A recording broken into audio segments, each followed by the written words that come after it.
his first words to me were, Alicia died on this day. And I was like, what? And this is my half sister that passed away. She passed away when I was 6 in a car accident when she was 16, his first child. And he goes,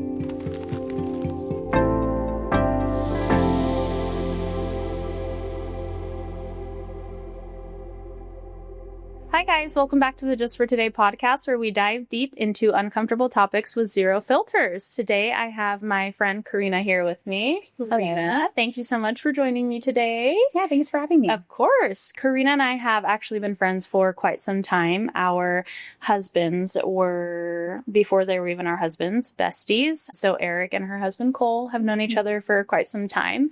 So yeah, we've known each other for a while. But Carina is here with us today because unfortunately she lost her brother, Nick, in June of 2021. Yep. 4 years ago.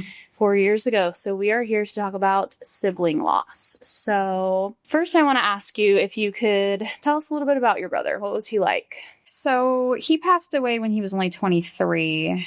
He was such a chill guy. Like, everybody that met him liked him. He was very, I don't know what the word is. Like, he just... Like, would you say life of the party type of guy? No. Not like that. He was very chill. Like, he was very, like, easygoing, carefree. Everybody liked him. Like, you couldn't not like him. Right. He wasn't, outgoing or anything like that. But just, he cared about everybody and just, I don't know. He had a very good heart. Yes. A good personality. And you're older? Are you older than your brother? Yeah, oldest. Yeah. And how many siblings do you guys have? Me, Nick was 23, and then our youngest brother, Jacob, he's 18 now. 18 now. Yeah, he was a lot younger than us. Okay. And what's one of your favorite memories with your brother? I had a lot. We were very close when we were kids, but one that always comes to mind is... He used to love eating Taco Bell, and we would go to Taco Bell a lot. Mm-hmm. So we would go late at night and we would go through the drive-thru. And there was this one time we went to Taco Bell. They forgot some of our food. So he went in and he got really insulted that the guy asked if I was his girlfriend. He was in there and he was like, the guy said something about like, oh, you and your girlfriend. And he was like, that's not my girlfriend.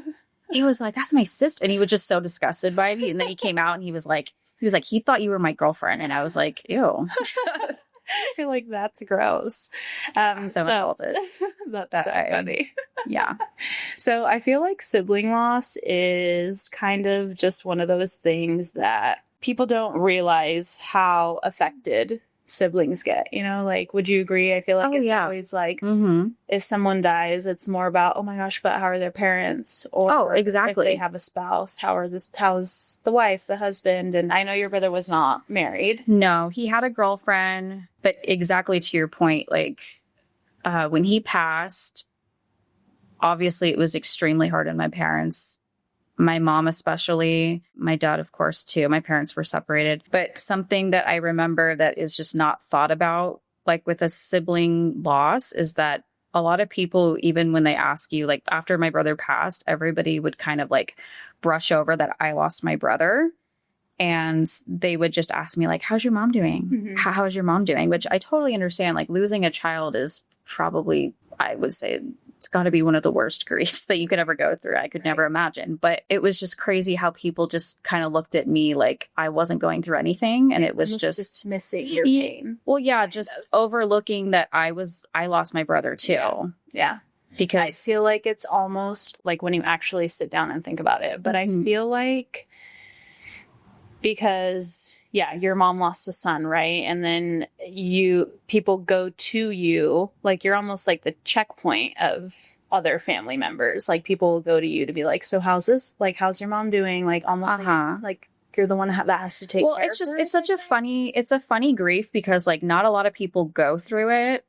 At least it's not really talked about. Like, you hear about, it's not really talked about. It's like you hear about people losing their children, their spouses, their parents, but sibling grief isn't something that you ever kind of prepare for, or not that you're ever prepared for grief, but it's just something that isn't talked about. So when it does hit you or something happens, I don't know how to put it into words, but it's just, when it comes to your siblings, like my brother, for instance, like they're there from day one and you kind of subconsciously think they're going to be there to the end. Like, you know, eventually you're not going to have your parents. Maybe your husband, your spouse might pass before you. Know you're going to be apart from them eventually, maybe, unless you pass first. But with siblings and then friends come and go, where I feel like people take for granted the relationship you have with your siblings because they are there from day one until like you think until the very end. When your parents pass, they're going to be the ones to help you like plan their funeral and things like that. And that was actually a huge random thought that happened to me right after like they told us my brother had passed. Is it wasn't like, oh my God, my brother's gone, and like it was all the memories of what we had together. It was like I was flooded with everything I had to do by myself now. Like I immediately was like, I have to plan our parents' funeral eventually someday by myself. I mean, we have my youngest brother, but he's just so much younger. And at the time, he wasn't even in high school yet. He was little. So in my mind, I was the only adult. And I was like, all these things in life that I thought we were going to do together. Like bad, good. To be here. Yeah, bad, good. I wasn't married yet. I didn't have kids yet. I kept thinking like, I was just all the memories flooded of like everything he's not going to be a part of now. Like he's not going to be at my wedding. He wasn't. He's not going to meet any of my children. Like he didn't get to. It was just crazy how you think like, oh, in the past, but really it was just all the memories of what he's not going to be a part of, where it's kind of what flooded me immediately in that moment. Yeah, I actually did read something on social media one time that did say like exactly what you're saying, you know, like people kind of take for granted that sibling bond and sibling relationship because you don't realize they are there from like day one, you know. You meet your spouse later on in life after you've had so much time with your sibling, and then you do lose your parents, but your sibling is still there. And yeah, that's how you think it's supposed to be, is like they're supposed to be there. And the other thing I realized after he passed as well is like your sibling is probably your siblings, if you have numerous, are the only ones that really understand what you have been through, especially relating to your parents and how you grew up. Like no one's going to really understand you or what you've been through like your siblings do, because they kind of were in the same situation as you. They have the same parents. Yeah. It's hard to vent or explain yourself to people that just, they weren't there. They weren't in that situation. And when you have the same parents and the same upbringing, it's like, they're literally like a part of you because you had the same exact upbringing. So it's hard to, like, after he passed, it was hard to relate. And since my youngest brother is so much younger, he didn't have a lot of that I experienced with my brother Nick that passed. He wasn't there for it because I was 12 when my mom was pregnant with my youngest brother, Jacob, and Nick was 9 or 10.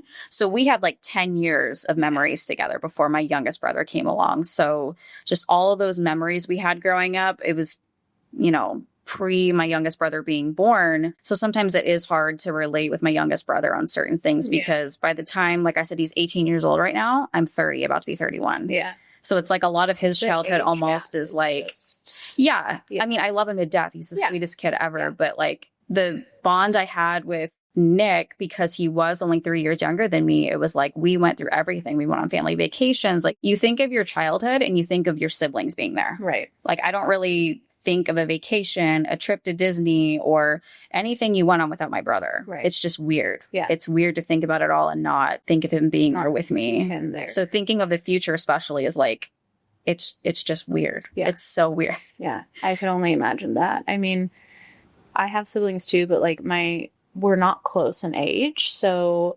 I'm not close to my sister. Like me and my sister were 6 years apart, but we didn't start like forming like a close bond until she was 18. Really? So I just feel What's the age gap? So my oldest brother and I are 10 years apart. Oh, wow. 9, 8, something like that. Oh, I didn't know that. Yeah. And then my other brother, we're like 5 years apart, 4 or 5, but they're half brothers. So they didn't live with us full time. My oldest did for some time, but like they would be here for like weekends or like, you know, like at, you know, not all the time. Yeah, I have 2 half siblings as well. Yeah. So it's just now we're super close. Like I'd say me and my not the oldest brother, but the middle brother, we are probably the closest. And then me and my sister too. But me and my sister, we do have the same mom and dad. Yeah, we were 6 years apart. So it's like we didn't Is that your only like full Yes. both parents sibling is your sister? Yeah. Okay. We didn't have anything in common. Like even just with 6 years, it's like we don't have much in common. That's like a big age gap, especially like, and like I'm in high school and she's still in elementary. Well, think about like when you were born, like she was already in what, first grade, kindergarten, No, first I grade? was because I'm older. Oh, you're So older. I'm older, yeah. So yeah, I was already. I thought she was older. I think I was in kindergarten when she was born. Yeah. Yeah. Okay. Yeah. So yeah, it's not like we had a really close relationship. And then Yeah. I moved out right when I turned 18, so I wasn't really there, while she's like in high school and stuff. Mhm. So not Yeah. until she got a little older did we form like a really close bond. I think of you and your brother, and I think of my kids because my kids are like super close in age. Like Riley and Emmy are 3 years apart, and then there's Jackson in between. So they're like super close in age. And yeah, I just see that bond, and I like you're saying all these things about your brother. Like that's how my kids are going to be. Like every single memory they have, they're going to be like, oh yeah. Your siblings like are your childhood when they're that close. It's You're besties. Like you are besties. Yeah, I have like that's the difference between like my brother Nick and Jacob is like I don't really have a lot of those memories where we're like playing pretend and stuff like that. Like I have all those memories with Nick of like we would play pretend and be in the pool swimming all summer long at our house, and like I said, going on trips to Disney or whatever the vacation was, playing video games. He was so into playing like certain video games, and like we'd be playing Mario Kart and all those things together. And I remember the day we got Guitar Hero when the Wii's came out, and my grandma stood in line to get a Wii for us, and like we had Guitar Hero, and he gets so mad that he couldn't master Guitar Hero, and like all these things are just like little memories I've had with him, So yeah, like it's wild. I think you could probably say you're like the closest one to your brother at that point, right? Yeah, and it's not to say like me and him didn't get along, because we had a very strong period like when we were teenagers where we did not get along. Yeah, like I think feel like we that's like normal though. Yeah, but we like really didn't like each other during teenagehood. Like it was like we were besties and we were like, it's because he was younger than me, so we would play together all the time. And then it got to a point where I was getting older and I just found him to be a menace. Yeah. And I was always like, Nick, get out of my room. Girl. Like, you're not playing Barbies with me. Like, get out. And as it got older, then he started to like go through puberty and develop his own thing and his own little attitude. And we would just fight and bicker all the time. Yeah. And it was like that for a very long time where we just couldn't stand each other. Like we just, even walking by each other, we were just like, get out of my ear. Like, you're obnoxious. I hear a lot of people say all the time, like very random off topic is when I was pregnant with my children, I had a lot of people I knew where they were like, oh, I really want a sister for my already girl child. Like I want them to have a best friend, or I have a son and I really want a brother for him because I want him to have a best friend. And that always triggered me so bad because I was like, what do you mean? Yeah. Like you think they can't be best friends just because they're a boy and a girl? Like it's weird because I grew up and it was just like, that's how it was. Like me and my brother, it didn't matter that he was a boy and I was a girl. Like we did everything together. I played video games with him. He would play Barbies with me. Like it didn't matter what it was. We had fun in the pool together. We'd play pretend, whatever it was. And it wasn't like a couple, it was like a lot of people had that mindset. And I don't know if it's because they grew up with like a sister and they thought like they needed that sisterly bond or brother and brother. And they don't know the opposite like that. Yeah. But I was just like, no, like you don't understand. Like they're still going to be best friends. Like it doesn't matter that they're a boy and a girl. Like I have a boy and a girl myself and they love each other. Yeah. Like they just like my daughter lights up when he walks in the room. Yeah. Like she loves him to death. And I'm so happy that like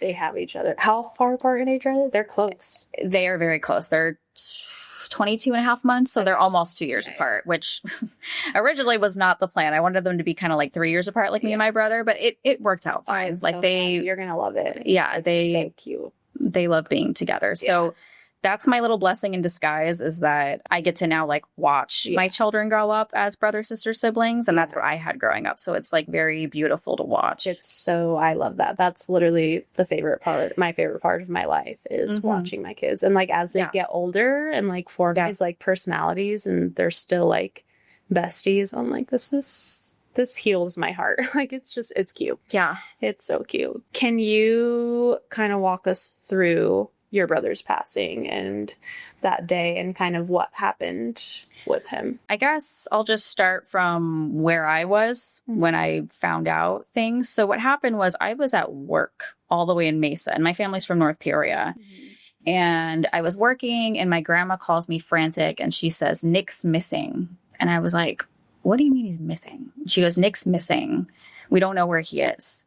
And I was like, well, hold on. Like, he's not missing. Like, don't say that. And I said, I'll come home. And she goes, he's been gone since yesterday morning. She's like, Anastasia, his girlfriend, came to the door and she goes, is Nick here?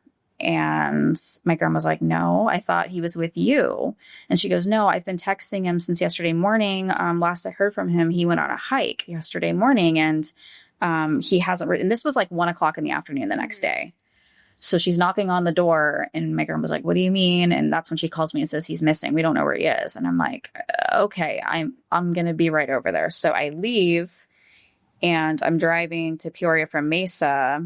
And I'm kind of trying to put in my head, like, everything that I just heard about, like, okay, she was talking to him and the last time she heard from him was on a text and he was hiking. And this was yesterday morning and it was like 1:00 in the afternoon the next day. Again, this is June 29th in Arizona. Yeah. So I think the high is like 115 plus. I think the day he died, it was like 117. So are you thinking that already? Like, well, I'm putting all the pieces in my mind. I'm driving to their house, and that's particular day there was like a lot of dark clouds in the north. So I was like, oh, there's rain. Like, rain is coming. Like, something's there was like a storm brewing, and I'm like driving into it basically. And I'm trying to put it together in my head, like, this is really weird.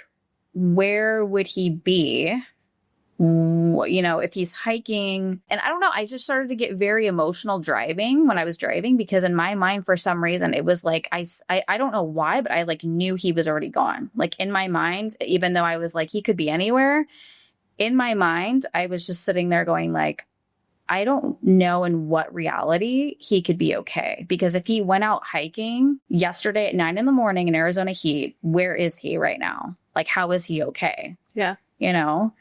So I think in my mind, I was already prepared for the worst. Yeah. And I just, in my mind, I was like, I don't know what happened to him, but I just, something in my soul told me, like, he's not okay. It's like something is wrong, even though we didn't have all the details yet. They had already called the police. Like, she said that they called the police and said he was missing. They didn't actually know where he was hiking. She said she didn't know where he was hiking. So he went hiking alone? Yes, he went hiking alone. Okay. Is what we believed at the time. So we really didn't know. We didn't know where he was. Right. And then when I got there, I'm talking to his girlfriend. And she's like, yeah, she's like, I was texting him the day before. The last thing he said to me is that he was going hiking. And this was like before 9 a.m. And I was like, okay. And then we are all kind of asking her, like, well, what took you so long to like, tell us, like, why, you know? And then I asked my grandma, like, well, you just noticed right now he's missing. And she's like, well, we just let him do his own thing. Like, he's 23. Does like he live with her? Yeah, he lived at my grandma's house. I'm sorry. And he would kind of come and go and do his own thing. He was in college. So she was like, he always just came and left and was at his girlfriend's house or would spend the night or whatever. And so she's like, I just thought he was with her the whole time. I didn't like to pry. Yeah. And I was like, okay. So when she came to the door, we asked her, like, well, what took you so long to, like, why are you just not realizing something's wrong? And she's like, well, she gave us the impression that maybe they were fighting because she said, I thought maybe he was just mad at me and he was ignoring me. She goes, I was texting him all day long and he wasn't responding. So she's like, I thought he was just like mad at me or something. She's like, but then when I realized it was like 24 hours later and he still hadn't responded, she goes, that's really weird. And that is really weird for him. Like, he's not that type of person that would be petty. And I know he loved her so much. So like, I just, even if they did break up or whatever the situation was, I don't even know to this day. He's not that type of person that he would have just ignored her for an entire day. So I was just like, that's not like him at all. He would never just ignore everybody like that. How long were him and his girlfriend together at this point? I think 2 years. Oh, okay. So they were together for a while. Okay. Yes. She was the sweetest thing ever. I still talk to her. So we call the police. They say, okay, we're trying to figure out where he is. We don't know what trail he's on. I had to call my mom, and my mom was actually coming back from Vegas. She was on a trip with my younger brother, her husband, and his son. And they were driving back, and they happened to be close to Arizona because they were in Vegas, and they were on their way back. And when you drive back from Vegas, you kind of go through like near Lake Pleasant region. Yes. And that's where he was. We didn't know at the moment that he was hiking in Lake Pleasant region, but she just happened to be driving near there, which was really ironically weird. Yeah. that she was perfectly in that situation right there. And I called her and she had the exact same reaction I did. Like I called her and said, where are you? What's going on? And she's like, oh, we're driving back from Vegas. Like, what's going on? And we're like, we don't know where Nick is. Like, Nick's missing. And she got really upset that I said he was missing. Like, she's like, don't say that. He's not missing. She goes, why do you keep saying that? He's missing. He's not missing. We just don't know where he is right now. And I was like, we don't. I was like, but he's missing. And she was just starting to panic. And I was like, Anastasia said he was hiking. We don't know where he was hiking. And for some reason in my mom's mind, she knew exactly where he was. She said, I think he's at this trail. I don't know how or why she would know that, but she was like, I think he's at this specific trail.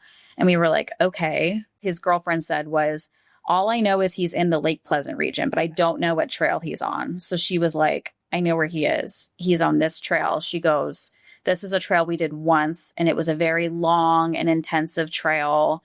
We got lost, actually, is what she said, with my brother. So she's been on that trail with him before. And she's like, we got lost because it's very confusing and the trails kind of get muddy. And like, she's like, it's just, you get very confused and it's very long. She goes, I think he's probably there. So that's what we told the police is we had somebody at our house with like a walkie-talkie or something telling people. And what they did is they sent out like people on ATVs and all these stuff. And they sent them up there to go look for him. And that's when we finally nailed down like, okay, we think he's over there.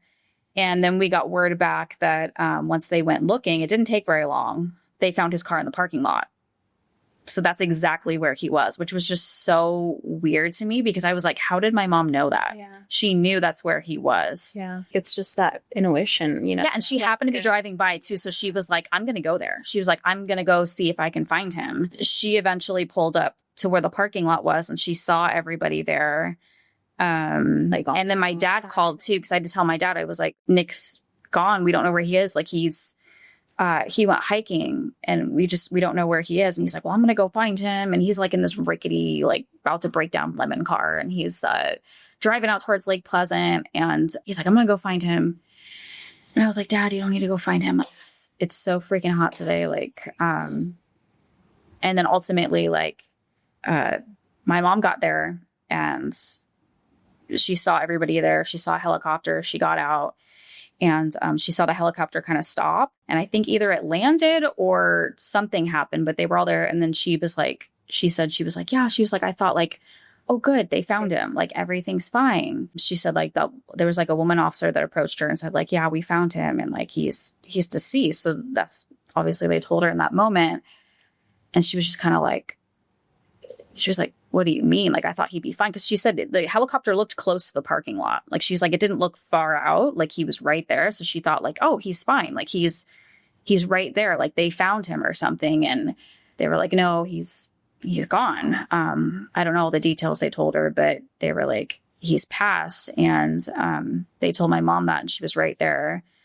And my little brother was in the car and he was kind of standing there witnessing the whole thing. And I just think about like what he was going through, like watching that and watching my mom go through that. And also having to realize himself, the whole sibling grief thing of like, he was not going through what I'm going through of like our brother's dead. Yeah. To talk on his behalf of sibling grief. Like he was very close with my brother as well. Like me and Nick used to talk regularly about how Jacob was younger than us, but we wanted him to feel like he could always count on us.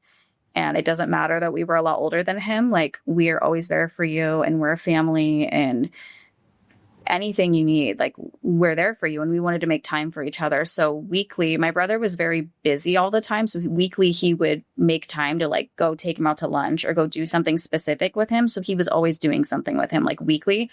I lived on the other side of town, so I was a lot farther away. Yeah. So he always made time for him. So this is what my brother's going through in the moment of just realizing like, okay, my brother's dead. Yeah. And then us back at the house, I'm at my grandma's house and we're with this officer and he's relaying messages to us back and forth. And I'm kind of the one taking the lead. Like everyone's a wreck. Like my grandma's a wreck. Like we're like, what's going on? It was weird. My reaction was very weird.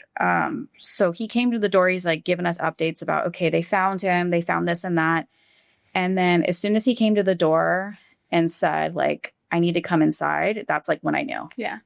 Because I was like, when a police officer says, I need to come inside and talk to you, I'm like, okay, why? Someone's dead. Like there's never a reason why they should say, let me come inside and talk to you. So my heart kind of panicked. And I remember turning around and looking at my grandma and she was like, what? Why is he coming in here? And I was like, in my mind, I was like, he's dead. I was like, he's dead. And she just had the fear on her face, a flush of like, oh my God, what is he about to tell us? And I sat down on the couch. My grandfather was sitting to the side. My grandma was standing there, and his girlfriend was in the room, and she was sitting on like a beanbag chair that was his. And he was just very blunt to the point. Like I could tell he didn't want to say it, but like he just had to. And he just stood there and was kind of like, he was like, so we found him, and unfortunately he's deceased. He just kind of said it like along those lines. And my grandma's reaction was like, Nick? Like she was like all broken up. She was like, Nick? And he was like, yes. And she just like broke down, started like screaming, and she like ran into the other room. And my grandfather kind of broke down. And then I just sat there. His girlfriend was crying, and I just sat there, and I felt like my whole body felt tingly and numb. And that's when I was going through these flashes of like, I just felt like I was realizing like Nick's dead, and this is life now. I was just like, wait, like, I don't know, like my life just felt like instantly everything was hitting me that like, what is life now? Like, what is life? Like, I'm being told, like, he's gone. Like, what do you mean? And just, I think my first reaction is like, I didn't even cry. Like, it took me a long time to cry. Like, I sat there and I don't know what it was. I felt like everybody else was a mess. And I felt like I was the only person that had to be like strong and not cry and not doing anything. So I don't know. I just had this instant reaction that I had to like be the comforter. And I hugged his girlfriend, and she was freaking out. And she was like, I should have said something sooner. And I was like hugging her, and I was like, this is not your fault.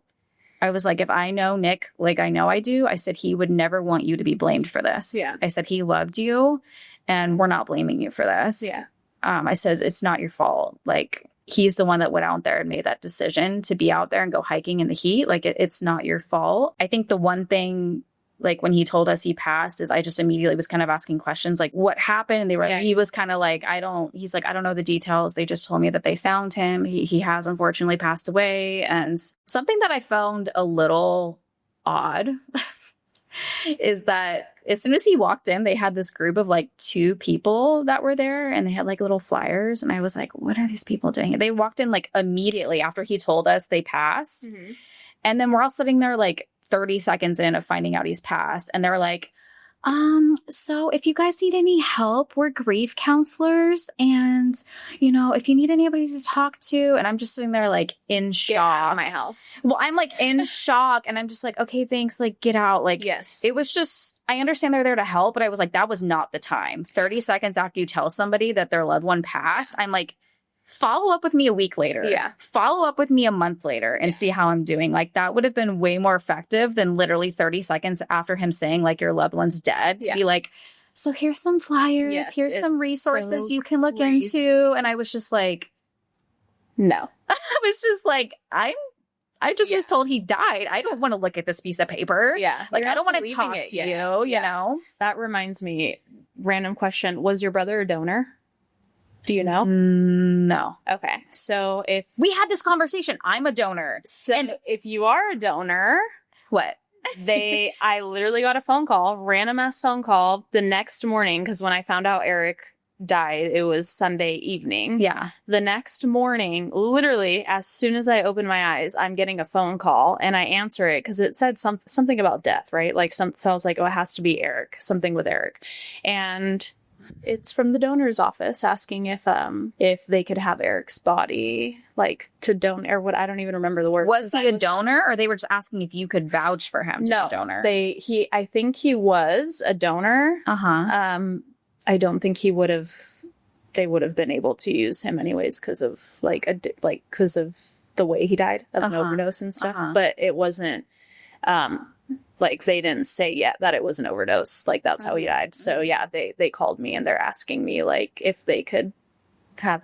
It's crazy what they can take. This is a total side conversation, but like it's crazy what they can take for donation, like for donors. You would think it's just organs. No, I've even heard like, this is so weird, like eyeballs. Yes. Like everything. Very strange. Like you would think like oh, they can't take his liver, or, oh, they can't, but they'll take his eyeballs, they'll take anything. And I'm just like, wow. But yeah, that just reminded me, because you're saying, you know, these people are coming in like, what the fuck, I don't want to talk to you. That's literally how I felt. But they're like, can we take his organs? And you're like, yeah, but no. then, like, when I think about it now, it's like, well, yeah, they need to take it. Like, I'm sure they only have a certain amount of time. Yes, yeah. And I can't remember if I said no or if I just hung up. I just hung up. Oh, yeah, like I think about it, just hung up, and I was in the court because I was driving. My dad and my brother were with me, and we were driving to courtside to get a box truck. Side note: when I say that Eric's friend helped unload the box truck after he died, that was Carina's husband. Oh yeah, I was just about to say, I was like, Cole was the one that, you should hear what Cole's reaction was. Like, I still remember the day he told me Eric died, and I think about that. He was sobbing on the phone, and he was just like, he was like screaming into the phone. He was like, Eric's dead. And I was like, I remember where I was sitting in a chair, and I was like, what? Pretty sure Connor called him. Yeah, I think Connor did. Called him, and I said, what do you mean? I said, what do you mean? And he's like, Connor just told me. And I was like, I'm like, yeah. Again, the numbness of when you're told somebody passed, like, it was again, like, the numbness of like, wait, what? And then I was just thinking of you the whole time. And I was just like, do you ever think about like other people, like, oh, like, for example, for your brother's death, like, I know they're like, a lot of your loved ones were with you, but do you ever think about other people, like, oh, I wonder what their reaction was when they found out that Nick was dead, or like where they were or what they were doing? I don't know why I think about that all the time. Like, my family or my sister, like, my dad called my sister, and my sister literally showed up at my house. Like, I remember it all. Later, like, I remember when, but like, do you think of other people? Like, do you wonder, like, what was their reaction? I don't know. I thought that about one girl he dated that ended very badly. I thought about an ex-girlfriend or two he had, and I wondered if they knew. And I did get confirmation that they did find out. So I did wonder kind of what they were thinking. Not that it mattered. Yeah. But family-wise, our family's very small. So almost everybody was there when we found out. Okay. Yeah. Yeah, because I wonder, like, his stepsisters or his brother, like, I didn't tell. The only people I told were Connor and Cheryl, his mom. God.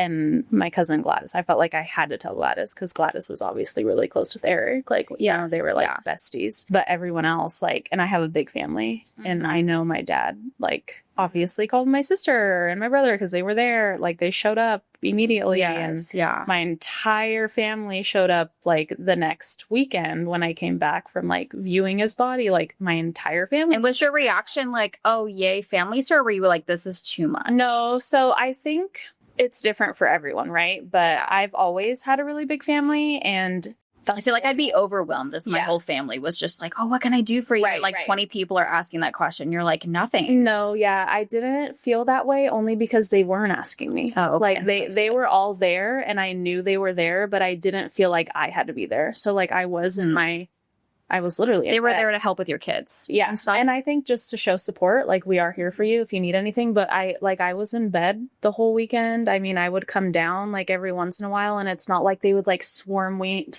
and overwhelm me. And like, you know, it was just more of like we are here for whatever you need if you need it. But it's not like a overwhelming. I don't know how to explain it. But I also think it's because that's just how I grew up. So I'm used to the chaos and the big family. But yeah, I mean, it was nice. It was nice to just know that you had that support. That I had that, yeah. But yeah, that's super off topic. I just had to mention that because it's crazy. Yeah, the side topic of like that, and then with Cole, I remember him telling me he was like I felt he didn't know what to do because there's that whole side of grief of like people don't know how to react and they don't know what to say. They don't know what not to say. Yeah.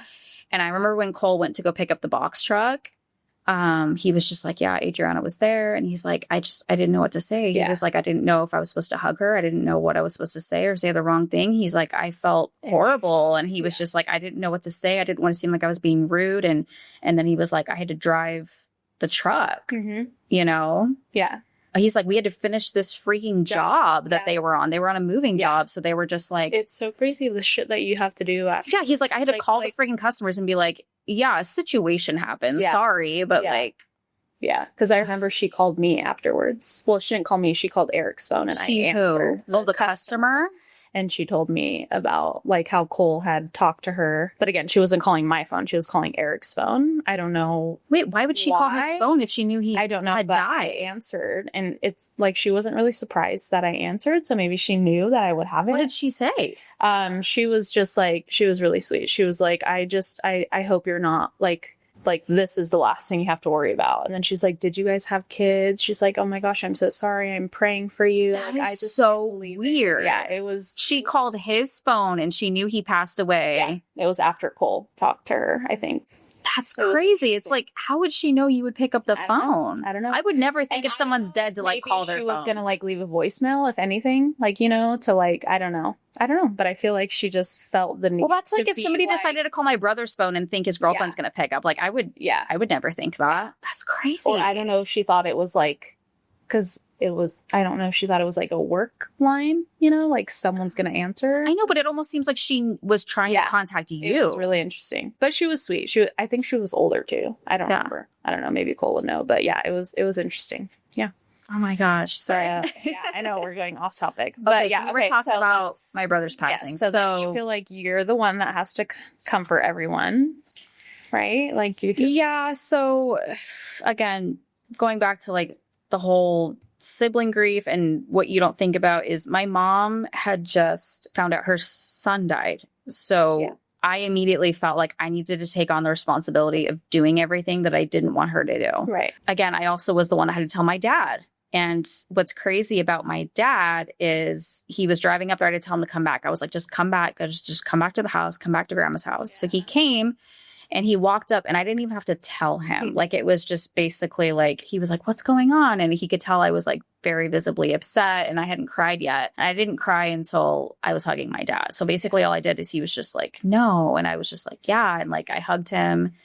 And the crazy thing about that is when I was hugging him in that moment and like Nick's dead, his first words to me were, Alicia died on this day. And I was like, what?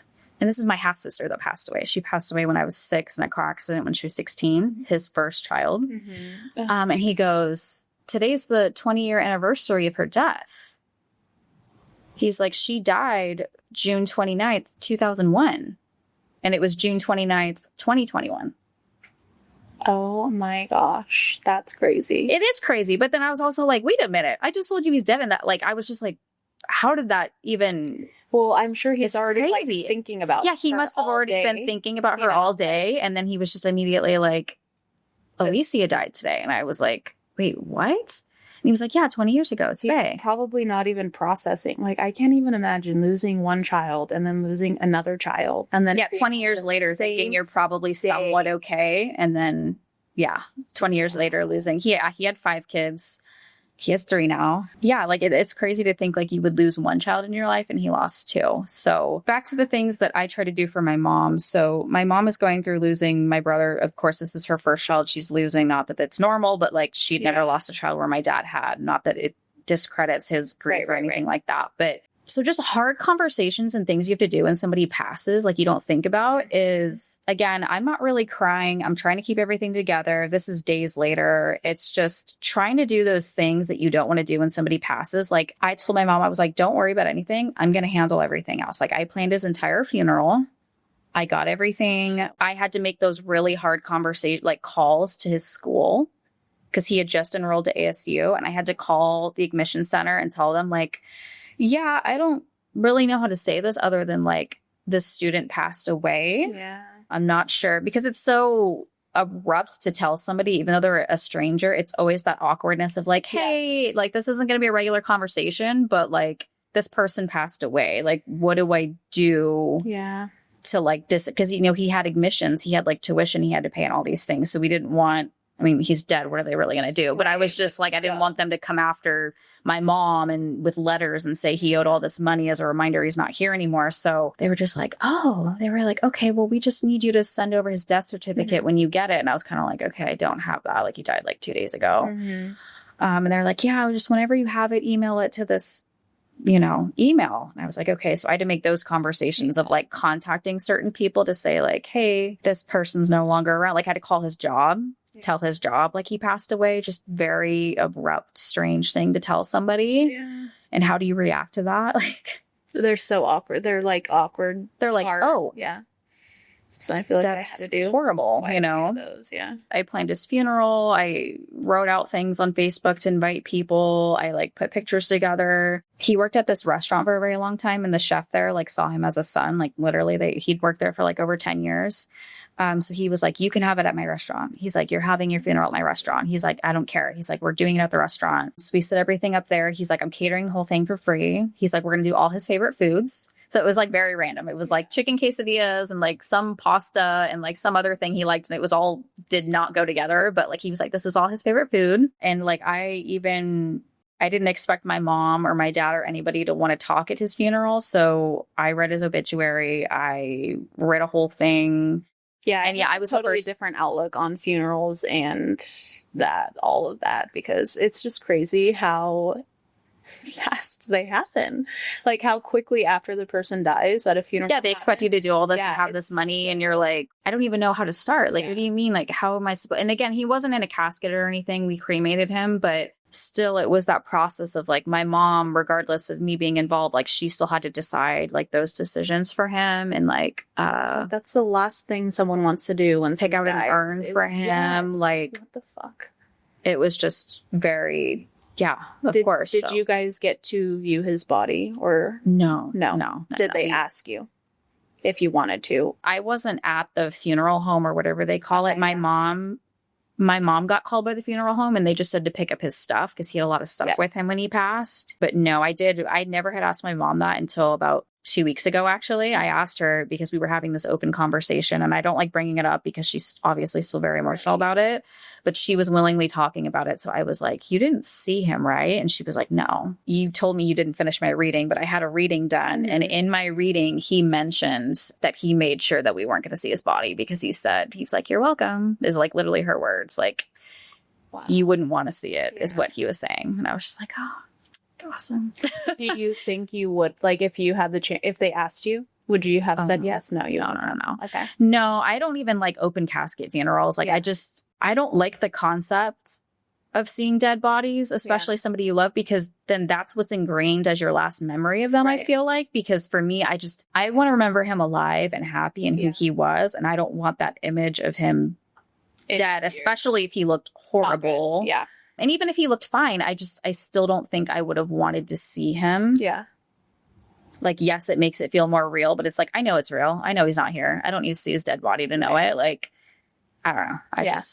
I don't need that validation of seeing his body. Right. Right now, all you know is he's dead, right? Like, when do they give you more details about, like, where he was found? What was, like, do you know anything else at this point, or just... No, so it wasn't until later, and even later when we got his death certificate, on his death certificate, it literally says unknown.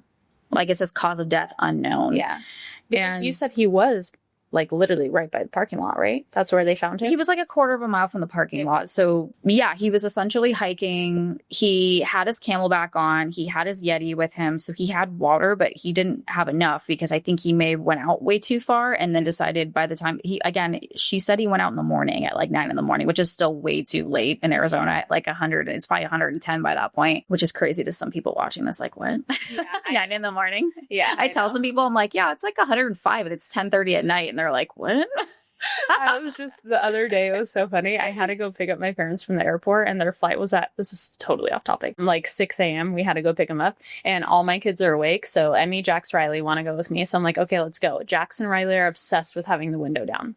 So I'm like, okay, I always tell them you can have the window down literally from me getting out of the garage, out of the driveway, and on the main street, we're putting the windows up. Yeah. So I keep the windows down on the main street until we get to the light right here. And Emmy's in the back crying. She's like, Mom, it's so cold. And I like look at my screen. I'm like, Emmy, it's 98 degrees outside. I'm like, hey, what do you mean it's so cold?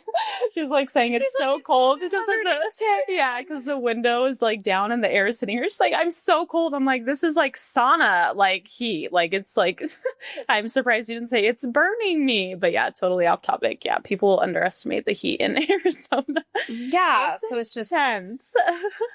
So when they found him, did they check? Like, did he have water left? Is that something they told you? No. So they said his Camelback was empty, his water was empty. It was clearly just like heat exhaustion and like dehydration.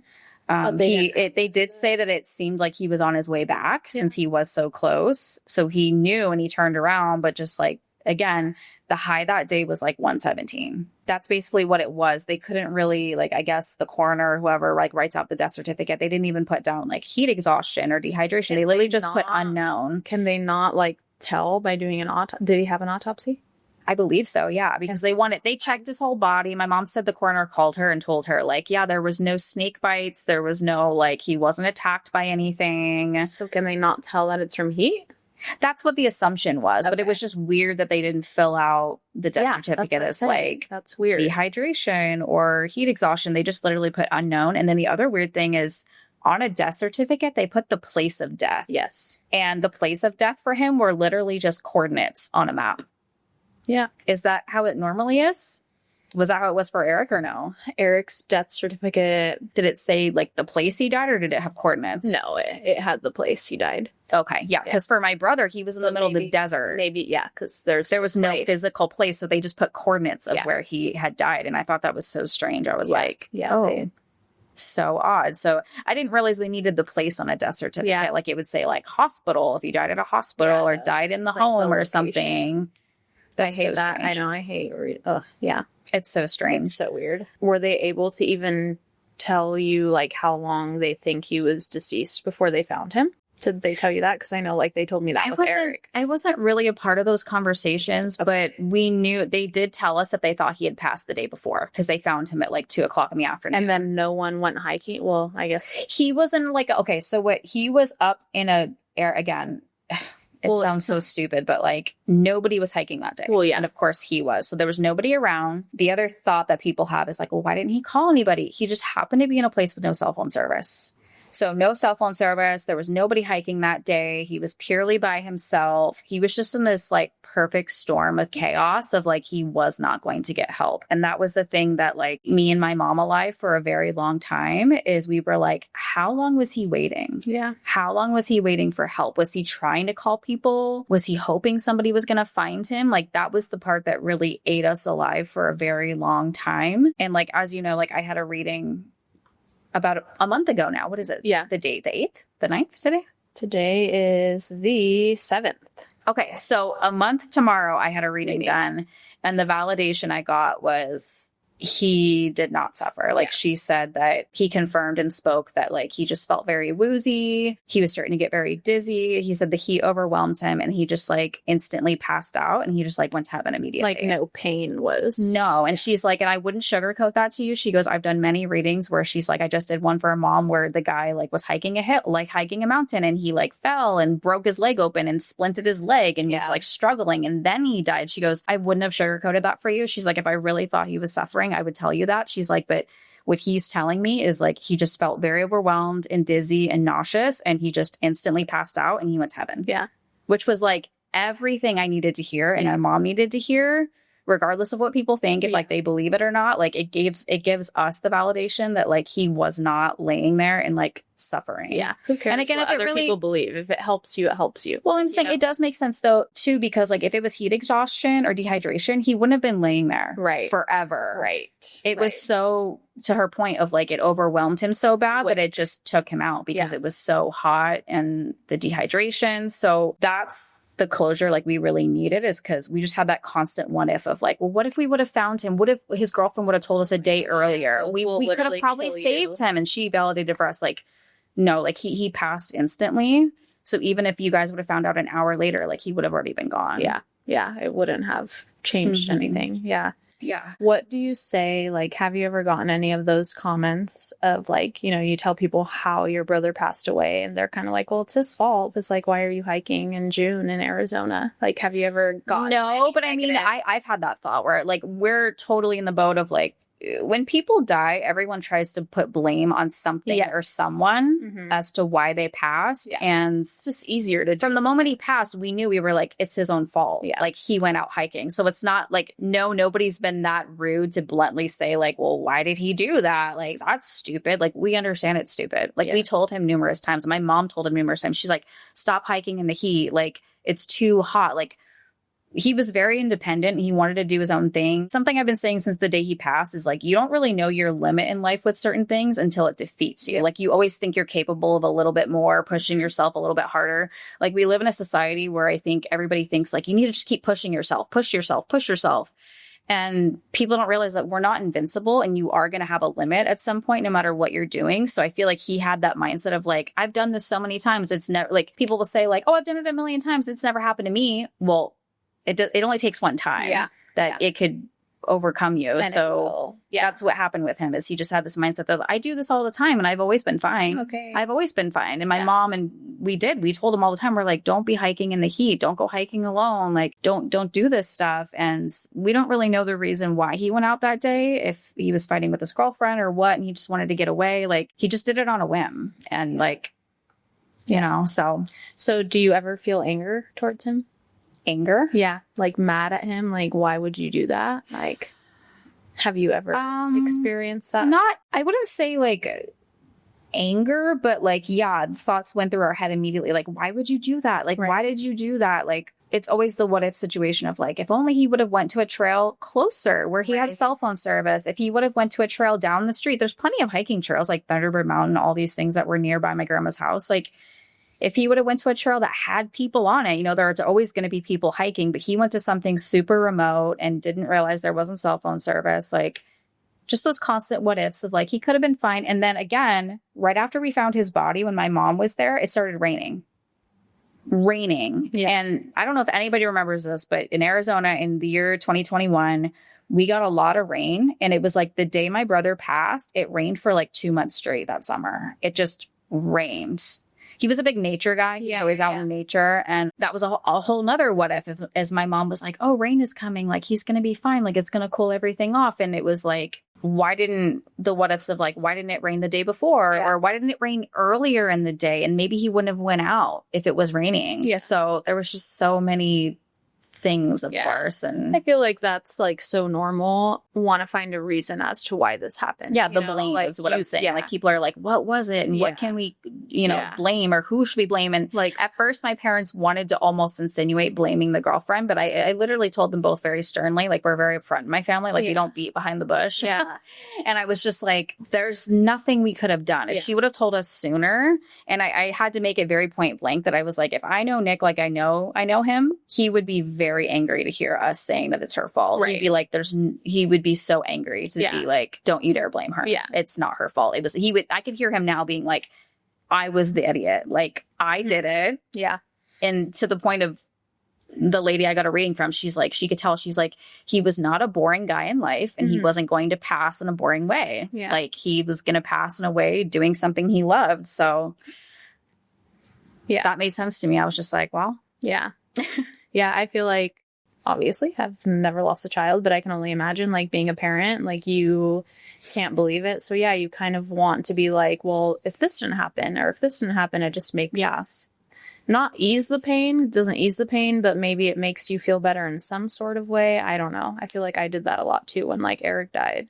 And it would be, like, even to the point where I was like, oh, like, maybe he died because when my kids were older, they were going to find his stash and they would die, you know, like it was like to the extreme. Yeah. And it's like, but why do I need an excuse? Like this shitty thing happened and that's it. Like it's because when people pass randomly without reason, like that's a whole nother sub conversation of like when somebody dies unexpectedly versus like they have cancer and you know they're going to pass and you have a little bit of buildup. Yeah.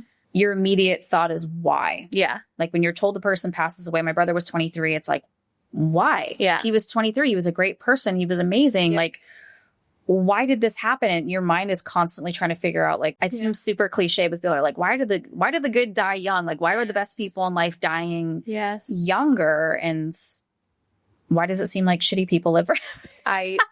That made me so mad for the longest time. Like, especially when I would like be on social media or like, you know, social media is so bad for your brain when you're not doing good. But I'd see just like random stories of like shitty dads or like things like parents would do to their kids and just like not being good parents or like, you know, these dads like leaving their kids behind. I'm like, this is going to sound so bad, but I'm like, why couldn't he die instead of Eric? You know, like people have those thoughts. It's not fair, but is it an okay thought? Whatever. But it's something that people you can't help it. It just yeah, you think that. People think that all the time. I mean, you can think about that, about like why certain people are blessed with children naturally. Yes. And a lot of moms, it's like, I'm sure they have that exact thought that you're thinking of, like, why do these shitty parents have 5 kids and effortlessly have children, and these wonderful parents that are just like, would do anything, right? Yeah, they would do anything. They're putting so much money towards IVF or whatever, and it's not taking, and they can't even get one child. It's like, why does life do what it does? I don't know. Yeah. Sometimes I think like life is just, it's the struggle that you're going through to grow or something. I don't know. Talking about your reading, right, and mediumship, what were your thoughts on that before your brother died? Like, did you believe in that, or did you ever like really? I thought it was a fun concept to sort of look into. Like, I wasn't somebody that was like, yes, there's always skepticism. Like you were talking about like Teresa before. Like, I used to watch that show because I was like, what is this? Like, what is mediumship? And at first I was kind of like, oh, this is just a, like, you know, they make it a TV show. So I'm just like, oh, like, who knows how real this is? But then you started to see more mediums come out and have TV shows. Like, what is it? Tyler Henry? Yes. I've seen stuff with him before. I went to one of his shows. Really? It was freaking insane. Really? Yeah. And yeah, he was really cool. And it's just a fun, like before I had my reading, it was just a cool thing to kind of listen in on and see what the validations were. Because I think a lot of people that are skeptical of it is they just immediately assume like, oh, they're just predicting and saying a bunch of stuff you can look up on the internet. Like, they're just going to find you on Facebook and, oh, they knew he was dating this person. And the thing is like, she didn't say any names. She wasn't like, oh, his girlfriend's name is Anna's. Like nothing she said to me was something she could have looked up on the internet. Yeah, it was fine. It was scary, the things that she said. Like, you hadn't watched through the whole thing, but like towards the end, oh my God, you need to watch the whole thing. But like, I'm going to. I'm telling. I was crying. I'm telling you. So I'm here's an emotional wreck. Here's some really like extreme examples where I'm like, there's no way she would have known this. Like, there's no way. Is she brought up how like we had a new house? Okay, anybody can know we have a new house. But she mentioned that he was like, yeah, you got a new house and like you didn't have to fix it up. And I was like, yeah. I was like, it's like a new house. And then she goes, he's telling me that like something about, why is he showing me like crayon on the wall? And I was like, my reaction to the video is literally like, oh my God. When we moved into the house, it was this brand new house, beautiful house.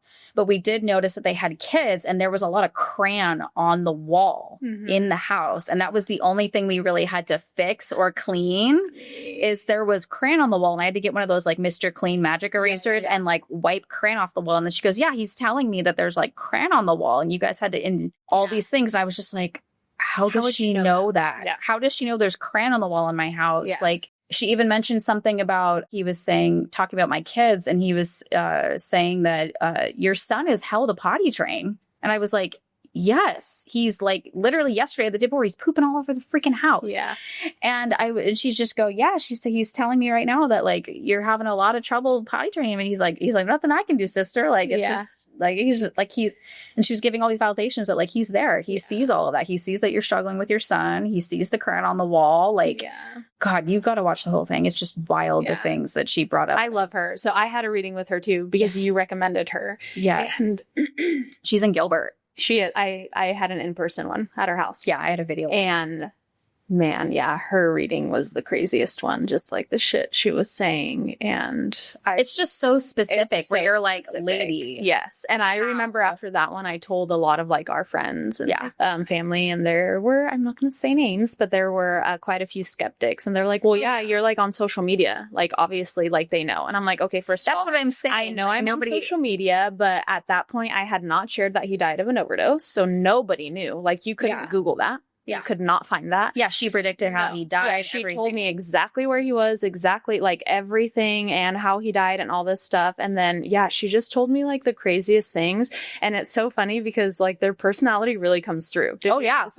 Brother, like, well, at the very beginning when he says, I'm not her damn husband. Yes, it's because of the story I just told, because my mom said the same thing. She goes, I was thinking about it. She goes, do you think he said that because that time at Taco Bell, he got so offended that they thought that you guys were dating?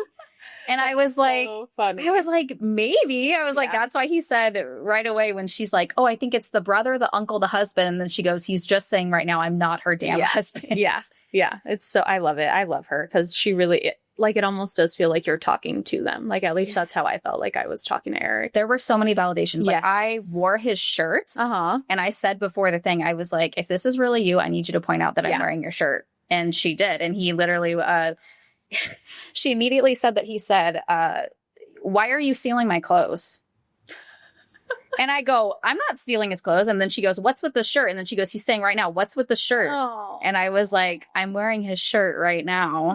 And then he also mentioned, like, I steal his music. She goes, she said, he said that you're stealing his music, his playlist. And I go, yeah, he listened to very quirky music. So I took his playlist off of Spotify. Yeah. I've been listening to it. So he was all accusatory, like, all those small validations. Taking all my stuff. Yeah, they mean like so much. I love it. Now I'm my reading is another reading with her. My reading is everything she said. Could not be found on the internet. Like I would share it with the world, but I'm so ugly crying that I'm like nobody needs to see that. I mean, you can see it, but like it's a good one. It definitely is a tearjerker. Yeah, I want to. Oh, last point I have to bring out is the very end. I don't know if this happened for you, if this is normal in a reading, but she's like, okay, he has one more validation for you that he wants to point out. And I was in my office desk and I had just moved it into our bedroom. And she goes, he's telling me that there's something for him to the right of you. And I was like, I'm facing a wall. Like I'm in an L-shaped desk facing the wall. She goes, it's literally, she's pointing and I'm like, what? And she goes, it's over there. And I'm looking and I'm staring at the corner of a wall. And I'm like, lady, there's nothing here. Like, what are you trying to tell me right now? And she goes, no, he says it's right there. She goes, there's something right there that he says is for him. She goes, what do you have right there that's for him? And I'm like, nothing. This is my office desk. Like everything on this desk is for work. And I had just moved it in there. I knew everything on that desk because I was like, I just moved this desk. There's nothing here for him. And then she's like, is there a drawer? And I like open the drawer. No, there's nothing in the drawer. I'm like, lady, I don't know what you're saying. Yeah. I had one of those like file folder things where you can put things in it, you know, and it was sitting there and there's just a bunch of crap thrown in there. And she's like very adamant. She goes, he says it's right there. She goes, there's something right there for him. She goes, it's inside something. Look inside something. So I was like, whatever. And I just started picking up papers and I moved a notebook and there was a sketch that I drew for him after he died that had his name on it. And it was like a light bulb. It was a tattoo concept. I wanted to get it tattooed on me, but I never had done it. And it was sitting there. And I like had a heart attack when I saw it because I had no idea where that piece of paper was. I thought I threw it out. I didn't even know it was still there. Yeah. So she goes, there's something right there that he says is so there crazy for him. And I'm like, there's nothing here. So when I saw it, I literally think I physically gasped because I was literally shook. Like, I was like, what is this doing here? This is my work desk. I just moved everything. I never saw this. Yeah. Like, I knew I had it, but if somebody would have asked me, like, where is that in your house? You wouldn't know. No, because the last time I saw it was like in our previous house when we moved. So I was like, I don't know where this piece of paper is. So when I pulled it out, I was like shaking. And she's like, what is it? And I was like, it's literally this sketch I drew for him of a tattoo I wanted with his name in it and like all these different little things. And I was just like, I didn't even know this was here. And then she goes, yeah, that's what he's talking about. He said there's something right there for him. That's so sweet. And so for me, I'm like, how would she know that? Yeah. I didn't even know it was there. How would she know that? Absolutely. There's like things that like I remember the one thing scared that the crap out of me. I was like, oh my God. Yes. The one thing she was like, you know, how husbands are and they're always, you know, like wanting you and wanting sexual favors and all these things, right? Like your husband's just like, did this come through? It came through. What? So one time she was talking about, and it's so Eric, like he was a big jokester, obviously you knew him. But she's like, he's telling me about this time on a boat where like you guys went camping on a boat and how like you were really upset because we had that boat. Do you remember that boat? It wasn't like it didn't have like a bed or anything inside. It was literally just like a regular boat. Yeah. And he really wanted to camp overnight on Lake Pleasant. And I was like, oh my God. He was like, he just wouldn't shut up about it for weeks. And I was like, okay, I'm going for one night. Like one night we're doing this. I never want to hear about it. Was this before kids or after? I was actually pregnant with Jax. Oh. Or wait, no. I think I was pregnant. No, this was after I had Jax. Yeah, because this was like kind of right before we moved to California. So Cheryl watched the kids that night. Mm-hmm. And I just remember he was like, it's going to be like the best night ever, blah, blah, blah. You're going to love it. He like packed a whole bunch of blankets and like pillows, and he got like a tent cover to like make it like, it was really cute. But we did have sex on the boat, and he like was trying so hard because I was like mad at him. And she literally told me every little thing about that night, about how like the situation, how I didn't want to go, and then how he packed everything, and then how he's like trying to seduce me, and like the things that we did, and like all this stuff. And he's like, yeah, you remember that? You remember that? And I was like, he's fucking with me. Isn't that crazy? I was like, okay. I love that that's what he wanted to share. I mean, he shared so much, and she was like, oh my gosh, same thing. Like, she's like, his personality, like he was funny. Like he was a really funny guy. And yeah, because I think it was like, we were talking about something serious that happened, and then he switched it to that. And she was like, yeah, so he like clearly doesn't like you being sad. Like he clearly was he like that in real life, where like a serious situation would happen, and then he'd kind of like joke about something else because he didn't like seeing people sad. And I'm like, yes, absolutely, that's totally Eric. Mm-hmm. And then she just like started talking about that, and I was like, okay, so even if you did find me on the internet, it's not like there's a video of that, like it's not like there's anything that anyone would even know when you're like about that night. It was when you're like in a one-on-one with that person, regardless of what you said, how would they know that? And she's like literally telling me things that he said and like things that were done, and I was like, man. Yeah, she brought up things like she randomly would just say, why is he saying you're not doing Disneyland right now?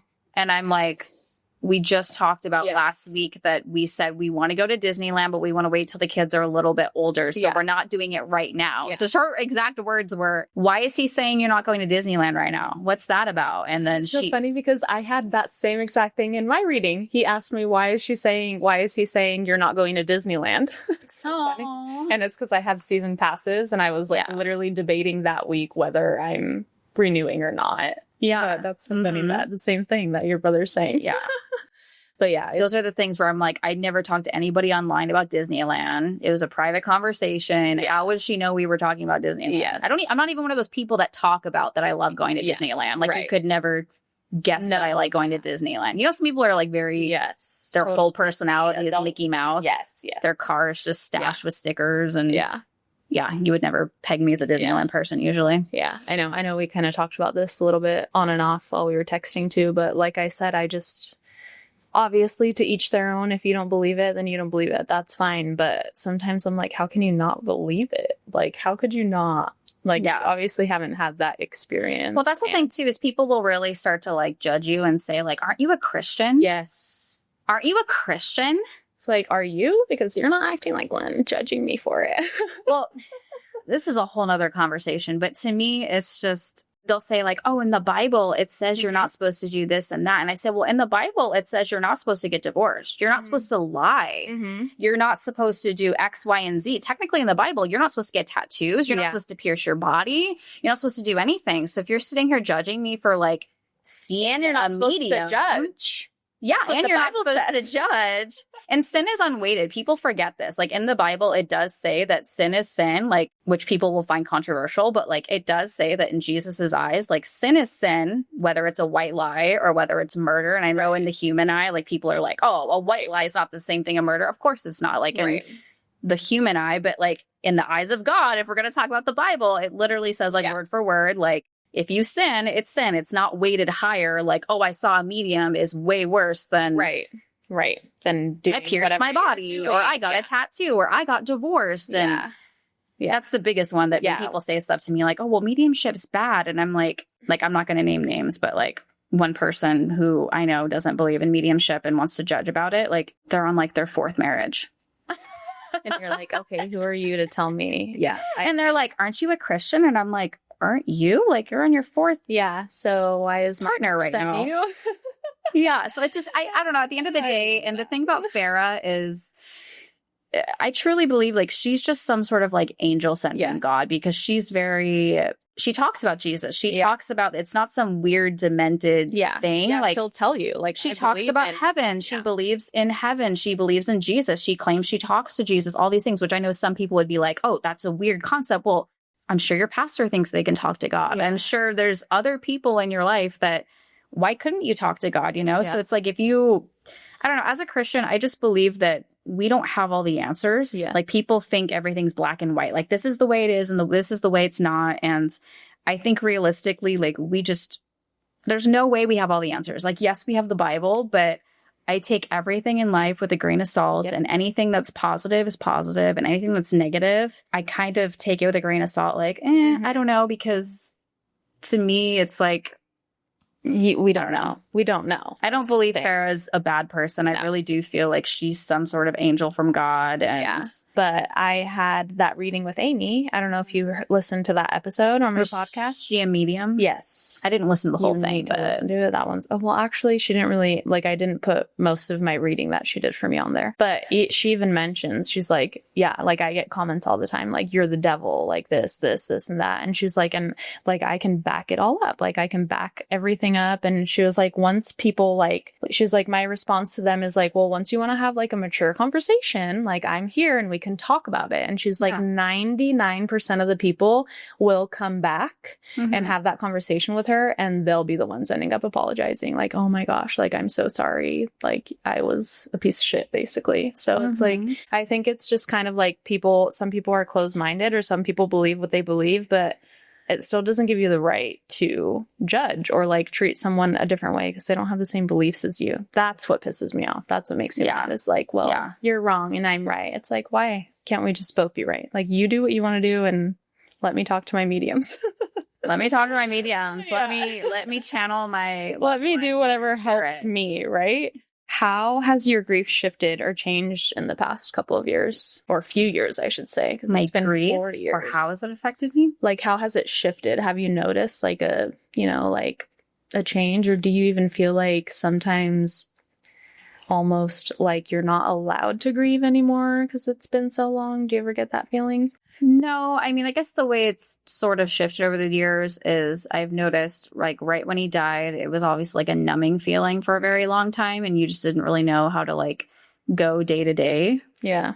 And then I guess, like, the saying time heals, like, time doesn't heal, but like with time, it does get less hard to deal with. Like, it's like I started to realize I could actually get through a day and not cry, or get through a day and not necessarily not think of him, but I could. Grief is so weird. Like, when he died, I just felt like I wasn't allowed to be happy. Yeah. So even like music, like going in my car, like so many things changed. It was like, if I heard a happy song on the radio, I would turn it off. Yeah, you're like, because I felt like it's that thought of like, how is the world still turning and my brother's dead? Yeah. Or this person's dead. Like, how is everything just going on like it's normal when he's dead? Like, I didn't want to hear happy songs. I didn't want to laugh. I even felt guilty laughing. Like, I was like, why am I laughing right now? Like, he's dead. Yeah. I can't laugh. Like, he's dead. Can't like, laugh. what can I be happy about right now? Yeah. So I got very hard on myself in the beginning. And then eventually I did just come to sort of, you go through that phase of like denial and depression about it. And then finally I was kind of at peace with, or actually I was waking up every day kind of having to remind myself he was dead. Like, I felt like every morning I had to wake up and be like, Nick's dead. Yeah. Nick's dead. Or I'd get into my head too much and be like, is my brother dead? Am I dreaming? Yeah. Is he really dead? Oh my gosh. Is this real? Yeah. And I think I'm definitely at a place now where my mind and my soul is aware, like, he is not here anymore. And I think at a time I used to try to pretend he was still alive because I lived on the other side of town and he would live over there. So sometimes just for my own like sanity, I would just be like, oh, he's fine. Like, he's at school. He's just on the other side of town over there. That's why I haven't seen him in a very long time. So, but yeah, everything's gotten a lot better than the daily struggle of consistent, oh, he's dead. I feel like I don't have to remind myself anymore. Like, yes, there's times where I'm still like, yeah, my brother's dead, but I think I can hear it now. Like, even right now in this conversation, it's like I can somehow get through this and not cry. Right. Do you think having kids triggered grief in any way at all? Like, did you ever like have situations where, or even like seeing your kids because they're so close in age, like you and your brother, do you ever get like triggers by that? By my kids? Yeah, just not like in a negative way, but like triggers that like make you sad and be like, wow, like it makes me think of my brother a lot. Yeah, like my oldest. So I was the oldest. He was the youngest, and the way that my kids are is my son is the oldest and my daughter's the baby. The thing I do see is I see the struggle they have that I used to have with him. Mm-hmm. Like he'll get really bossy and try to be like, no, sister, that's mine. And like take stuff away. And it's just like, I don't know. It's just cute because it'll remind me of like the way that I was with my brother. I kind of really feel like, because I didn't have kids and I wasn't married when he passed, but I got pregnant 6 months to the day after he did pass. And within those 6 months, I was in that deep hole of like depression. And I like for the first time ever felt like I never dealt with depression or like suicidal thoughts or anything like that. But it was the first time ever where I kind of had a thought where I was like, okay, I can kind of see where people are coming from when they feel suicidal after something like this. Right. Not that I was really going to kill myself or anything, but I was in such a deep hole that I was just like, I don't know how I'm supposed to go on with my life. Like my brother's dead. Like I'm supposed to go back to work. Like they gave me 2 weeks off, but I was just like, it's so weird how just the world. I have to go back to work and act like my brother's alive. Yeah. And I didn't really know how I was going to get out of it. And I think I used to say like my son kind of saved me because I didn't plan on having him when I had him. I mean, it was a goal within that next year to get pregnant. But when I had him, he kind of was the thing that pulled me out of that hole, is just because I didn't feel like I had a purpose to live really after he died. Mm-hmm. And then once I was blessed with this baby, I just was kind of like, I think the exact wording I had was, Nick, my brother, knew that like the only way to like replace our grief is with love through like a new family member. Like we lost my brother. So we were somehow blessed with this new baby boy, and my family's very small. Yeah. I do remember like hearing you say that at one point, that you think your brother sent you your son, like that he was. Oh, he definitely sent my daughter. Like I think he had a hand in both of them. And I have this really, really wild, deep vision I had of him with my daughter right before she was pregnant. I don't know if you want me to get into that. Right before you were pregnant with her? So I've never in my life, it's crazy. I was laying in bed, didn't think I was pregnant, had no intention to get pregnant. This was with my second baby. I had no idea yet. This was December. And I was awake laying there, and I can't remember if I was like really sad, like grieving Nick or something. And I was awake. I knew I was awake, but I all of a sudden was having this really deep vision while I was awake. Mm-hmm. And I don't know why. Again, didn't know I was pregnant, didn't even have an inkling I was pregnant. And I was having this deep vision while I was awake laying down that my brother was holding a baby. And he was holding a baby that looked like Jameson. And I was awake and I was like, what is this? And I was just kind of paralyzed sitting there in this vision. And my brother was standing there holding a baby, and he was standing next to Jesus.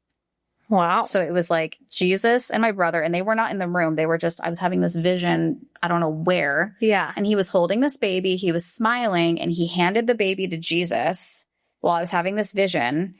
And then all of a sudden my vision was like Jesus was in the room with me, and he was holding the baby, and he laid the baby into my womb. I was laying on the bed. He like laid the baby into my womb. And I remember thinking, I was like, that was so beautiful. And I was like crying because the baby looked like Jameson, my son. So I was like, oh my God, like maybe this is a vision confirming like my brother sent Jameson. So that's what I thought it was. I didn't think anything of it. I was just like, oh, this is like a visual representation that like my brother worked hand in hand with God and sent me this baby. Again, didn't think anything of it. The next day, I'm cramping like a motherfucker. And I'm literally like, my period's coming. It's like those, your period's coming, right? I was just like, what the heck? Like it was that feeling of like, it's going to happen, you know? So I was just like, there's no way I'm pregnant. Like, there's no way. So I was like, I'm just going to take one just to be like, okay, something's wrong. I need to go to the doctor and be like, what's wrong with me? I'm not pregnant. What's going on? So our bathroom was right here. Cole's sitting on the bed. I take a test. I'm just sitting there, like leaning up against the counter, and I'm looking at it again, not like I'm not pregnant. You're not I know I'm not pregnant. I'm just trying to figure out what's wrong with me. Yes. And then I start to see a line pop up, and I didn't even say anything to Cole. I was just staring at it like this, and I was like, Cole? And he was like, what? And then I just look at him like this. I was like, oh. And he looks at me and he's like, no. And he didn't know I was taking a test. That's the thing. I just gave him this look, and he was like, no. Oh, no. He goes, that's impossible. And I was like, oh, that's so sweet. So I was pregnant and I didn't even know it. Yeah. So I had this vision. And I literally thought like it was Jameson. And then I didn't realize this until later. It was much later that I was like, oh my God, I had that vision the night before I took that pregnancy test, which I never even thought I was pregnant to begin with. Yeah. I just thought it was this beautiful vision of my son. So yeah, now that I have this vision now, I'm like, was that my imagination? Was that real? Was I having this like, because like ever since I got into the whole medium, like, you know, going down that rabbit hole after Eric died, I've read and seen and heard multiple times that like babies before they're born, like their souls are in the same place. Oh yeah, they're in heaven. Souls of people that, So I totally. Oh yeah, and they validated that in my reading too, is that he said he held my children first in heaven. Yeah. Is what he said in my reading, is he's like, I'm here with you. I see them. He's like, I held them first in heaven before you did. And I was just like. And I feel like that's also a beautiful feeling because, you know, you could get sad and be like, wow, well, my brother like never met my kids and he never got to. He's not experiencing all that. No, actually, he had them first. So, you know, like it can be a way to. Wow, that's crazy though. That is beautiful. That's really beautiful. Yeah, I didn't put the pieces together until later, and I was just like, oh wow. Oh, that's sweet. How would you say losing your brother has changed the way you see life, the way you view life? It sounds cliche, but life is very precious. Like life is, I take less things for granted for sure. Yes. Especially family members, even if you have tension with certain people in your family. Especially like siblings. I know a lot of people where they like don't have a great relationship with their sibling and they're just like, oh, I don't talk to my sister. Oh, I don't talk to my brother. And I get that because I went through a time where me and my brother didn't get along when teenagers and we just wouldn't talk to each other. Like we just like hate each other's guts. And my biggest regret when he passed is just like, I didn't reach out to him more. I didn't see him as much as I should have. And I'm glad that we weren't in a place where we were adults and we were finally getting to that point where we enjoyed being around each other, which was nice. But there was a point where we just didn't want each other to breathe around each other. Like we just hated each other. Like we were so annoyed of each other. And I'm just really grateful that that's not the way that it ended when he passed, that we were on good terms. We used to hang out together. Like I would hang out in his room while he was studying. He was like an avid studier for school. And I would sit there and work on stuff for work. And we would chat and talk and watch shows and stuff. So I'm glad we ended it on like good terms. And I guess just life in general is just so precious. And again, like I said, you just never think that you're going to lose anybody, but especially your sibling. I don't know. It makes me emotional when I see other people with their siblings. Because I'm like, oh, you still have your brother. Oh, you have your sister. And like, you think of the holidays and you have all of them together. And I'm just like, oh, that's a huge thing is holidays are different now. Yeah. Holidays are so different because my family is so small. And then now that my brother's not here, it's like, it always feels like somebody's missing. Something's missing when it's the holiday season. So it's just, everybody thinks the holidays are a happy time, but it's not always a happy time for everybody. Yeah. Yeah. It's always going to be somebody's like first holiday without somebody they love or, you know, it's always just being very, I think, empathetic to everybody around you, to just I have more empathy for everybody. Like even when I'm driving, like I try to make up situations where I'm just like, oh, this guy's got his wife's in labor. That's why he's driving like this. Or I try to never know. Yeah. I try to think about like, why is this person driving like an idiot right now? And I'm just like, maybe they just got news that like somebody passed away or they just lost their job or their wife's cheating on them or they just got divorced. Like they're going through shit and they have to drive right now. And that's why they're driving horribly. So like, I try to put in empathetic scenarios as an excuse as to why somebody's driving horribly all the time. I've found, but then when I see them when they're like 80 years old, I'm like, oh, you're just 80 years old and you shouldn't be driving, but you're here. So I've totally done that with like random people that I'm like out with, or like someone's mean, like, you know, you go order something and someone's just like being a bitch, and then the person I'm with will complain about it. I'm like, maybe your husband just died, you know, like I'm always like, maybe this, maybe that. I don't like you. Truly, I do that in customer service sometimes. Your immediate reaction is like, you know, why, you know, you work here. Why are you acting that way? And it's like, you're telling me you've never went to work and you got bad news you only have 2 weeks off from your brother dying. Like people have to go back to work. Yeah. They can like everybody loses their parents. Like you don't know that person didn't just lose their mom or lose their dad. And like, they're at work right now trying to like get through work. Grieving that they're, you know, or I feel like I know it's not the same, but some people will say it is, but like maybe they just lost their dog or they lost their cat and they're really sad about it. And it's just, you just never know. Everyone's going through something. You're not the only person going through stuff. Like, That's what I say all the time. Everyone has a story. Everyone has a story. Everyone Everyone's going thinks through everything is like the worst for them. And I'm like, everybody has a shitty life from time to time. Like, just have Just empathy. because it's not your shitty, it doesn't mean it's not their shitty, you know? Would you say that, did you feel like you lost part of your identity when he passed away? Or Oh, yes. do you feel like you're just a whole new person? I don't feel like a whole new person, but I feel like a person walking around with like a piece of me that's gone. Yeah. Like a part of you died when he died. Yes. And again, on the topic of like sibling grief, it's just me and my brother. You don't realize so many things until the person's gone, at least for my situation. Like, we didn't get along for a long time. And the joke used to be like, we don't look anything alike. Like, he had dark brown hair and brown eyes, and he used to like tan very easily. And I'm like very pale, blonde hair, blue eyes. And we were just like, how are we related? And it wasn't until he passed that or when he was a little bit older, we both kind of realized like we are a lot alike. Mm-hmm. Our personalities were very similar. We had very similar humor, and we could talk about things. Like I said, like if we were having issues with one of our parents or something, it was like, that's the only person I could go to that would understand. Like, oh, mom's being mom, dad's doing this. And like, they would understand. Yeah. Where you can't really be like, oh yeah, mom's doing this to your friend. And they're like, well, it's your mom. Like, you know what I mean? Yeah. So when you talk to a sibling, like they understand. They get it. Your parents unlike anybody else. And that's probably the hardest part, is just walking around and still having to deal with being myself, and then realizing I don't have that lifeline to go through when I'm dealing with certain things, or, you know, dad's doing something or mom's doing something. And I can't just call him up and like talk to him about it. Yeah. Because we used to just talk on the phone for a couple of hours about things. And he said something to me once, super random, but I don't even know why he said it. Like, before I had kids, my deathly fear was childbirth. Like, I was so scared that I convinced myself. We had a conversation. Yes, terrified. I mean, why not? Why not? Childbirth's so easy, right? Yes. I remember this conversation.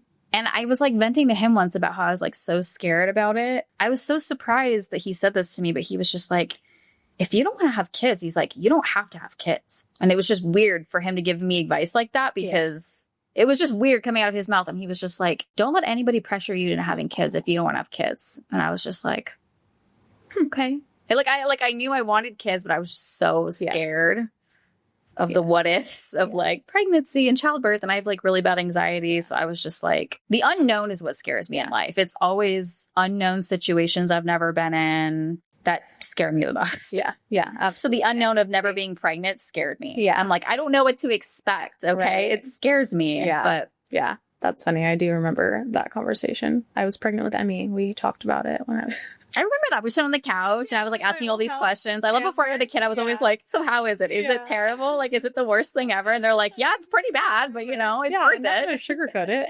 Oh, that's so funny. Yeah. So what is one piece of advice you would give to someone who is newly grieving the loss of a sibling? I don't even know advice wise, but just like, I feel you and I get you. And it's such a hard, indescribable feeling of, I think if somebody said that they lost a sibling, I would say like, how are you? Yeah. How are you doing? Like, is there anything you wish you would have done differently looking back on it? Like to take care of yourself or to prioritize yourself and your grief that could possibly help someone else? Like, or, you know, like just taking time to grieve, like making sure you do grieve. Cause like for my dad, for instance, like when my brother died, he just immediately got a job and went headfirst into a job. Yeah. And that was kind of his way of trying to ignore that, not ignore, but like distract himself that his son just died, is he tried to stay busy through his job. And like, yes, that might have been effective for him, but at the same time, he probably didn't properly grieve, or he wasn't grieving in a way that he should have. I think that people that have siblings that have passed away, like when I say like, make sure that asking you how you are, because to my point before, it was like, as somebody who had a sibling that died, it was like, nobody really checks in on you. I'd even get texts that were like, how is your mom? Yeah. And I'm like, text my mom. Yeah. But nobody was ever really checking in on me, I felt like. Yeah. And just having somebody you can go to and actually properly having time to grieve. Because in the beginning of him dying, I did feel like I had to be the strong one. Yeah. And it took me a really long time to cry. I don't really cry until I see other people crying. Right. So I don't think I really cried about it until I had to like let other people know and they were crying, which made me cry. And then there was one time, I think it was the a couple days after he passed, I finally like broke down and really like scream cried in my room. And that was the first time I really broke down. But Cole was great. He was like a very supportive partner through the whole thing. Like he got me anything I needed and just was, you know, he did anything for me, which is great because I also can't imagine like going back to all of that by myself. But yeah, going back to work and everything is like, what am I supposed to do? Yeah, it's crazy.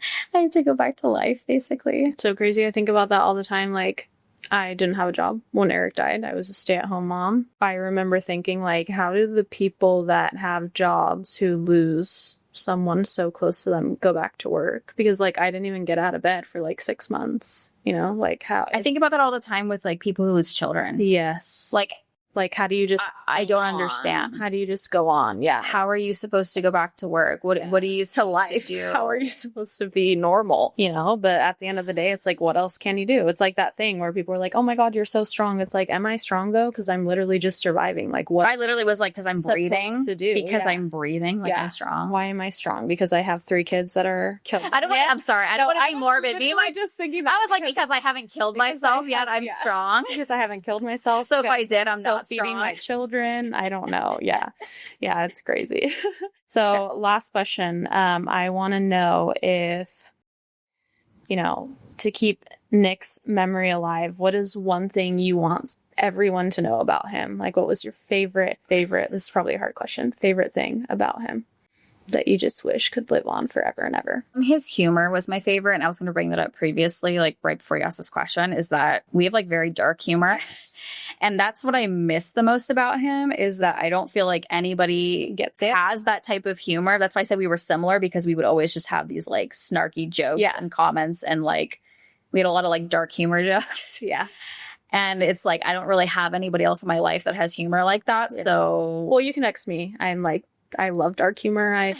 It's my favorite thing. And I feel the same way. I feel like no one really gets it. That's the example of like missing my brother, is that it just gets out to my mom, she'll be pissed. But like, we kind of had like a screwed up childhood at certain times with my parents being divorced and stuff. Yeah. And our dark humor revolved around that a lot, of like how fucked up our childhood was at certain times. So we would always just like joke about that and joke about like, where did we come from? Like, how are we so normal as adults based on everything we've been through? And like, we would just like all those relatable things that like, you just can't have that conversation with anybody else. So we were always just making dark jokes about like, oh, it's the trauma. Yeah. Oh, it's like, it's this and that. And, but then, which I still, it's so cute. My younger brother, like, we kind of have those jokes now because we're in the same boat of like, he realizes things too. So now, and that he's older, we have these trauma jokes and dark humor jokes of like, it's the trauma bond. It's this and that. And but yeah, I miss his humor and I miss his laugh. And even though I'm like very much at peace,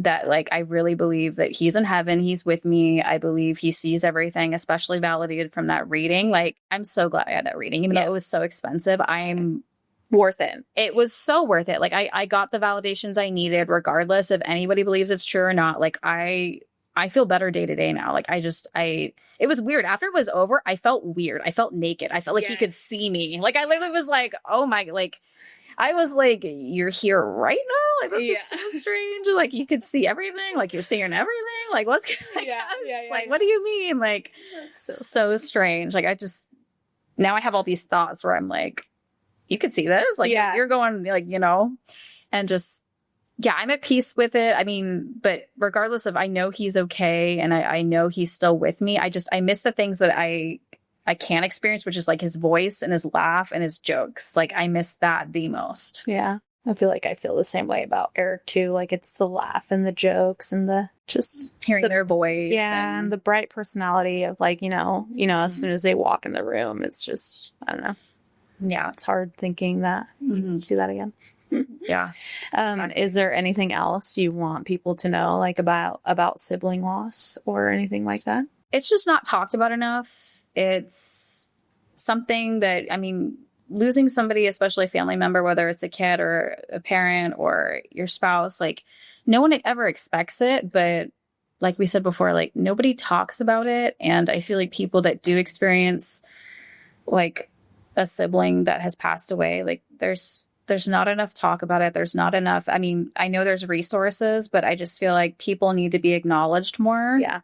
when they are going through it. And yes, like, of course it matters to check in on everybody, but like also check in on that person that like check in on the sibling. They also lost their brother or their sister, and they're learning how to cope and deal with things on their own now. Yeah. And they thought they were going to have that person to depend on forever. And yeah, I never feel so alone after he died. I was just like, wow, like I'm literally alone. Yeah. Like permanently alone. Like even though I'm married, I'm just like, yeah, family blood wise, I was just like, I thought he was going to be there till like the end of my days. So it's just, thank God I was there at the end of his days. But just like for me, it's just, yeah, it's hard.